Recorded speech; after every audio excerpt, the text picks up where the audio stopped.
बिस्मिल्लाहिर्रहमानिर्रहीम। अस्सलामुअलैकुम व्यूअर्स, कैसे हैं आप सब? उम्मीद करती हूँ आप ठीक होंगे।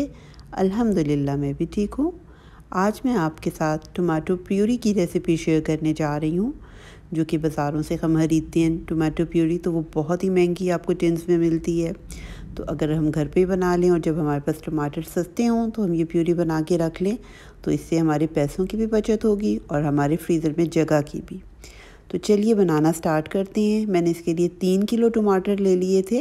तो टमाटर जो है वो मैंने इनको पहले अच्छी तरह से धो लिया था। अब मैंने काट रही हूँ। ज़रूर नहीं है कि आप बहुत बारीक काटें, क्योंकि इनको बाद में हमने ब्लेंड भी कर लेना है। तो मैंने मोटे मोटे इसी तरह टमाटर काट लिए हैं। तो अब इनको हम जो है पकने के लिए रख देंगे। इसमें मैं बिल्कुल पानी का इस्तेमाल नहीं कर रही हूँ, सिर्फ टमाटर है और वो मैंने इनको चूल्हे पे चढ़ा दिए और इनको पकने के लिए रख दिए। थोड़ा सा मैंने इसे मिक्स किया है और मैंने इसके ऊपर ढक्कन लगा दिया, ताकि ये स्टीम में जो है टमाटर अपना पानी छोड़ेंगे तो वो गल जाएंगे। हमें बस टमाटरों को गलाना ही है। तो ये थोड़ी देर बाद मैंने चेक किया, तो ये देखिए पानी जो है टमाटरों का रिलीज़ होना शुरू हो गया है। तो मैंने फिर इसको ढक दिया है और थोड़ी देर के लिए और इसे पकने के लिए रख दिया, ताकि टमाटर जो हैं अच्छे से गल जाएं। अब देखिए अब उसका पानी और ज़्यादा रिलीज़ हो रहा है, निकल रहा है। तो देखिए कितना ज़्यादा पानी हो गया। अब इसमें हमने एक कतरा भी पानी का नहीं डाला हुआ था। तो मैंने फिर इसको रख दिया है। ये देखिए आँच जो है मेरी मीडियम टू हाई फ्लेम की तरफ ही है, यानी कि तेज़ आँच ही है, ताकि मैं कह रही हूँ थोड़ा पानी इसका ड्राई हो। तो ये देखिए अब टमाटर जो है मैं इसी तरह इसको रख के थोड़ी थोड़ी देर बाद चेक कर रही हूँ और इसको गला रही हूँ। टमाटर अब जो है मेरे गल चुके हैं, तो अच्छी तरह से सॉफ्ट हो चुके थे। तो देखिए पूरे अब फील हो रहा है आपको कि गले हुए हैं। अब इनको हमने ब्लेंड करना है, तो इसी कंडीशन पे मैंने इसे उतार ली है। और क्योंकि इसकी दोबारा पकाई करनी है, तो पहले इसे हम ब्लेंड करेंगे।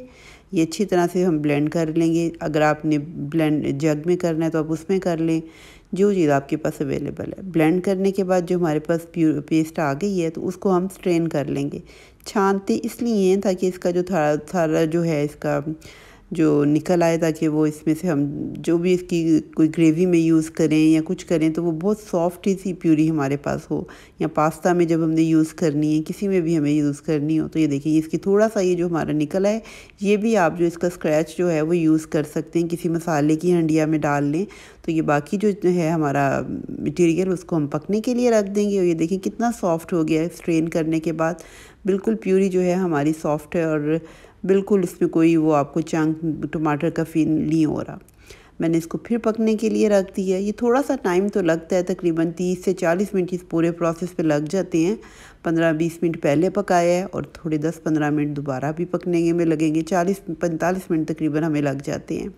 अब मैंने इसको रख दिया हुआ है पकने के लिए। तो ये देखिए जितनी प्यूरी आपको रखनी है, आपको ज़रा ज़्यादा पतली रखनी है तो उस हिसाब से रख लें। तो ये थोड़ी सी इस तरह की कंसिस्टेंसी ही ठीक रहती है। ये देखिए बिल्कुल ये परफेक्ट हमारी जो है ना टमाटरों की प्यूरी जो है इसकी कंसिस्टेंसी है। इसी कंडीशन पे आप जो है अब इसको फ्रीज़ कर लें।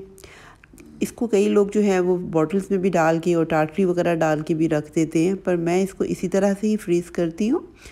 तो उस नीचे रखने से आप कितनी भी उसमें अंदर चीज़ें डालें, पर उसमें फिर भी थोड़ी सी खट आ जाती है, ख़राब होने की तरफ आ जाता है गर्मियों में।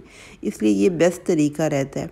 तो ये मैंने क्यूब्स में भी थोड़ा डाल लिया है, और जो थोड़ा बाकी और मेरे पास बचा है वो मैं इसको एक और डिब्बे में डाल लूँगी, ताकि ये अच्छी तरह से इसको फ्रीज़ करना जो है हमारा ईजी हो जाएगा। ये जो मटीरियल मेरा बच गया है इसको मैं किसी डिब्बे में डालती हूँ और इसको भी रखती हूँ फ्रीज़र में। ओवरनाइट आप फ्रीज़ कर लें, या जब भी आप देखें कि वो सख्त हो गया है तो फिर आप उसको निकाल सकते हैं। तो ये बहुत ही आसान तरीका है। जब भी आपके पास कोई टमाटर जो होते हैं मार्केट में बहुत सस्ते आ रहे होते हैं, तो तब आप ये ज़रूर बना के रखा करें, और जब महंगे हों तो तब इसको यूज़ करें। और ये काफ़ी अरसे तक जो है ये आप इसको यूज़ कर सकते हैं। तकरीबन ये साल तक भी यूज़ हो सकता है अगर आप इसको फ्रीज़र में रखेंगे, फ्रिज में नहीं फ्रीज़र में रखेंगे। अब इसको मैंने फ्रीज़ किया हुआ था, तो इसको देखिए मैंने इसकी क्यूब्स निकाल लिए। थोड़ी सी अगर चिपकती भी हैं तो बस आप निकाल लें इसको, और इस तरह पैकेट्स में डाल के शॉपिंग बैग में जो भी आपके पास अवेलेबल जो भी चीज़ है आप उसमें सेव कर लें इसको। और इसी तरह दूसरे जो है वो भी मैंने इसे कर लूँगी सेव। थोड़ा सा मटेरियल जो था उसमें मैंने डिब्बे में रखा हुआ था, उसको भी ऐसे मैंने काट लेना, क्योंकि उसकी शेप ऐसी होती है, तो उसको आप क्यूब्स की फॉर्म दे दें, किसी तरह भी आप रख लें। तो ये देखिए हमारी क्यूब्स बन गई हैं। तो इनको बस जो है आप इसी तरह लिफाफे में डालें और रख दें फ्रीज़र में। तो अगर आपको मेरी ये रेसिपी जो टोमेटो प्यूरी की पसंद आई है तो आप ज़रूर मुझे फ़ीडबैक दें, अपनी दुआओं में मुझे याद रखें। अल्लाह हम सबको अपनी हिफ्ज़-ओ-मान में रखे, अपनी रहमतें नाज़िल फ़रमाए। और अगर अभी तक आपने मेरे चैनल को सब्सक्राइब नहीं किया तो मेरे चैनल को भी सब्सक्राइब करें, लाइक करें, शेयर करें अपनी फैमिली और फ्रेंड्स के साथ। तो मिलते हैं किसी नई और अच्छी सी रेसिपी के साथ, तब तक के लिए अल्लाह हाफ़िज़।